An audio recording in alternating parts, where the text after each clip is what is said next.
Hello everyone, and welcome to another video of Confronting Chaos, a series of partner videos to Chaos fight footage to outline the enemies and explain why characters are boosted. In this video, I'll be going over the Trey character event Chaos fight, so let's get into it.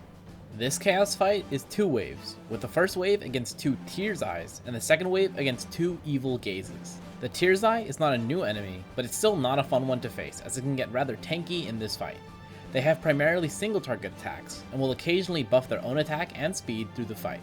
Thankfully, their main attack only does one brave hit, but you'll still need to be careful in killing them, as killing one will enrage the other, granting it even more offensive stats. The Evil Gaze is a unique boss for this fight, and is apparently considered a cat. It absorbs fire and wind damage, and is immune to generic attack down, defense down, poison, and sap. Its gimmick is based around its auras, with the main one you'll see red and the second one yellow. Red enhances its moves to plus form, so that they'll break no matter what, even if they miss, while yellow enhances them to 2+, moves that have high turn rate. Thankfully, these effects do not stack, even though you'd think that a 2+ move would have all the strengths of a 1+ move. Blue is their weak aura, and has the lowest stats compared to the other two colors. Their moves are spread out evenly between melee and magic, but as mentioned earlier, the red aura moves will still insta-break you even if they miss. With the enemies covered, let's check out the featured units. Trey is a unique sort of damage dealer. Similar to Emperor, his skills put traps that deal off-turn damage to the enemy, but unlike Emperor, his traps are not treated as debuffs and are instead special effects that count down every time an action is taken, be it from the enemy team or your own team. Not only that, but by not using his skills, they gain a charge, and at 2 charges, both the attack effect and the trap effect are enhanced. His skill 1's attack effect deals group hits and deals split damage to all enemies, while the trap effect does the same but will also battery the party based on the damage dealt. His skill 2's attack effect targets one enemy and at 2 charges deals splash HP damage. Its trap effect remains a single target HP attack but will refund Trey bravery based on the damage dealt. His EX actually does not have a charge mechanic and deals split damage to all enemies, but it inflicts a frame debuff that increases brave damage taken while broken and, more interestingly, instantly breaks enemies that are attacked with the debuff active. His EX Plus mostly just improves his ability to do damage, which really isn't a bad thing. Realization improves the EX cast and adds a bit more overflow. 1 ingot gives him more max bravery and attack, which helps greatly with how many HP dumps he has throughout his kit.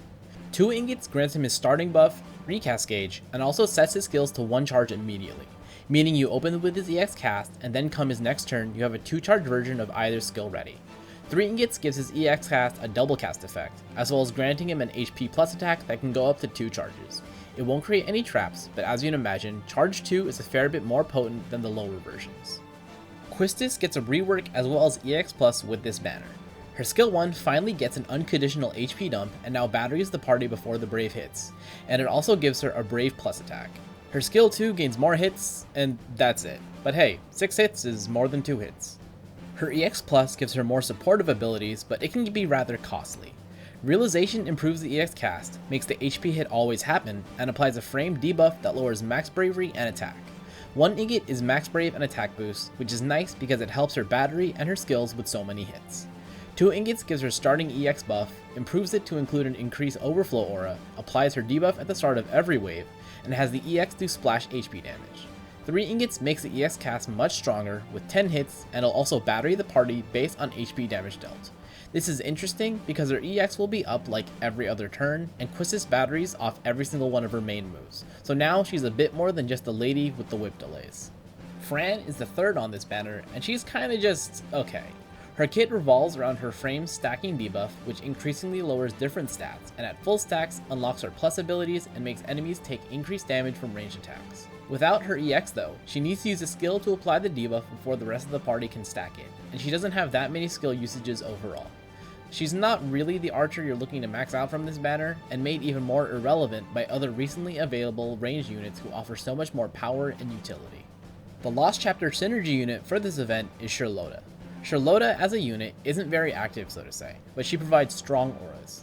The strongest thing she provides is an HP damage up aura that basically adds a bit extra damage to every HP attack done by the party while the aura is up. She also, at base, provides HP regen and can provide more HP regen along with brave regen, an attack aura, and party overflow boost with limit breaks, as well as apply a frame sap debuff, which is helpful since it can't be generically resisted. As for the team I chose, here's the breakdown. Eldnarsh acts as the primary DPS in this team, and thanks to his unique debuff, enables this fight to be done in a very unique and cheesy way. His warp debuff grants an immediate free turn after an enemy that's afflicted with an axe, while his terror debuff negates an enemy's attack if it's targeting him or the whole party. And since the debuffs stack, it means with good timing you can essentially remove and replace an enemy's whole turn with a free one of your own. This strategy turned out very strong for this fight, as it negated the danger of all the insta breaks as well as gave me plenty of damage that wasn't counted in turns, as this fight has one of the tougher turn counts I've seen at 75 turns. Saws has strong buffs, good offensive auras, a decent set of debuffs for both waves, and his attack boost skill batteries, rebuffs, and doesn't add to turn count. His EX hitting all enemies is very nice, even if it doesn't have the highest potency, especially against these higher defense chaos enemies. But absolutely his strongest role here were his buffs, which helped ensure Eldnarsh's damage. His high skill count and normal recast EX made it very easy to just use skills throughout the fight, except when he needed to keep himself safe. Aphbao offers more offensive buffs, healing, battery, regen, and free turns.